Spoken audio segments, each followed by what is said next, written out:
स्कंद पुराण। सोमवार व्रत के प्रभाव से सीमंती को पुनः परम सौभाग्य की प्राप्ति।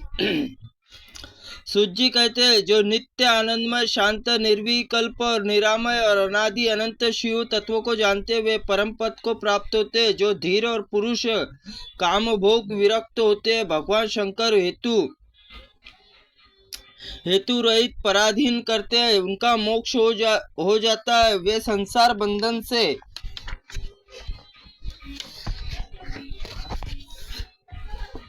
संसार बंधन में नहीं पड़ते। जो मायामय संसार को चिरकाल तक सूर्यपूर्वक विवाह करते, देवासन होने पर मोक्ष चाहते, उनके लिए धर्म बताया गया है कि संसार भगवान शिव पूजा सदा ही स्वर्ग और मोक्ष हेतु है।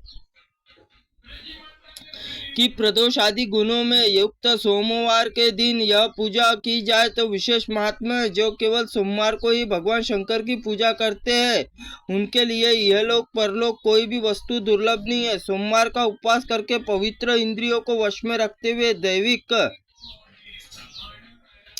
वैदिक अथवा लौकिक मंत्रों के विविध पूर्वक भगवान शिव की पूजा करनी चाहिए। ब्रह्मचर्य, गृहस्थ, कन्या, सुहागिनी स्त्री और विधवा कोई भी क्यों न हो, भगवान शिव की पूजा मनोवांछित वर पाता है। इस विषय में मैं कथा कहूंगा, जिसके सुनकर मनुष्य मोक्ष पाते हैं, उनके मन में भगवान शिव भक्ति होती है।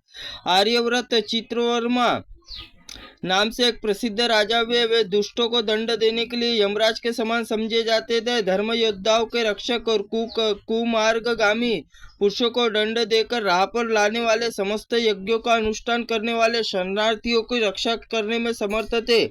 भगवान शिव और विष्णु में उनकी बड़ी भक्ति थी। राजा चित्रवर्मा ने अनेक बार परम पराक्रमी पुत्रों को पाकर अनंत एक सुंदर मुख वाली कन्या प्राप्त की।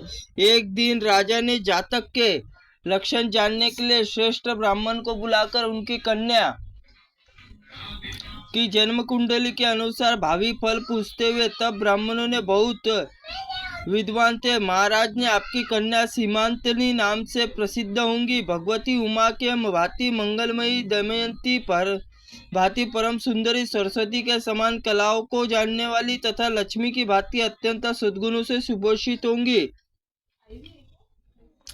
यह 10,000 वर्षों तक अपने स्वामी को आनंद भोगेंगी और 8 पुत्रों को जन्म देकर उत्तम सुख भोगेंगी।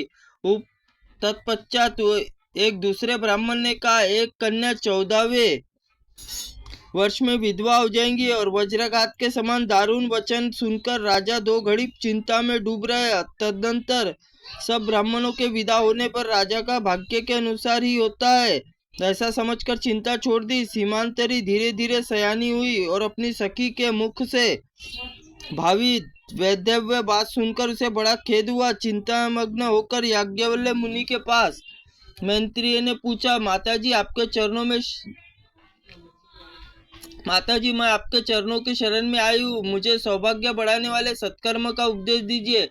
इस प्रकार शरण में आई राजकन्या प्रतिव्रता मैत्री ने कहा, सुंदरी तू शिव सहित पार्वती शरण में जा। सोमवार को एकाग्रचित होकर स्नान करके उपवास कर स्वच्छ वस्त्र धारण करके शिव पार्वती का पूजन कर। सोमवार के दिन शिव पार्वती की आराधना करती है, उससे भारी आपत्ति पड़ने पर भी तू मुक्त हो जाएंगी। घोर भयंकर नागक्लेशों में पड़कर भी शिव पूजा न छोड़ना, उसके प्रभाव से भय से पार हो जाऊंगी। इस प्रकार सीमांतनी ने आश्वासन देकर पवित्रता मैत्रेय का आश्रम चली गई। राजकुमारी ने उनके कथा अनुसार भगवान शिव की पूजन आरंभ किया।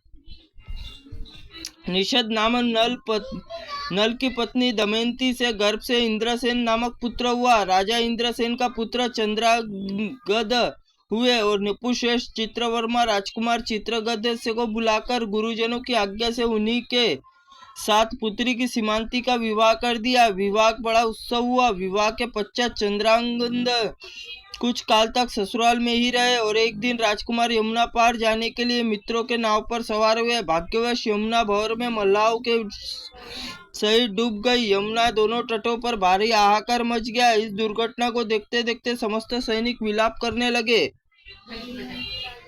सारा आकाशमंडल डूबने वाले कुछ तो मर गए, कुछ ग्रहों के पेट में चले गए, राजकुमार आदि लोग उसमें महाजल में अदृश्य हो गए। यह समाचार राजा सुनकर चित्रवर्मा बड़ा व्याकुल हुए और यमुना किनारे आकर मूर्छित होकर गिर पड़े।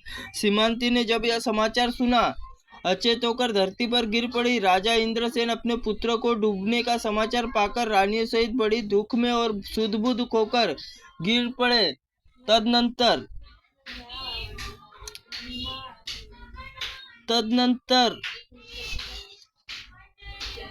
तदनंतर बड़े बूढ़ों ने समझाने पर चित्रवर्मा धीरे धीरे नगर में आए और उन्होंने अपनी पुत्री को धीरज बंधाया।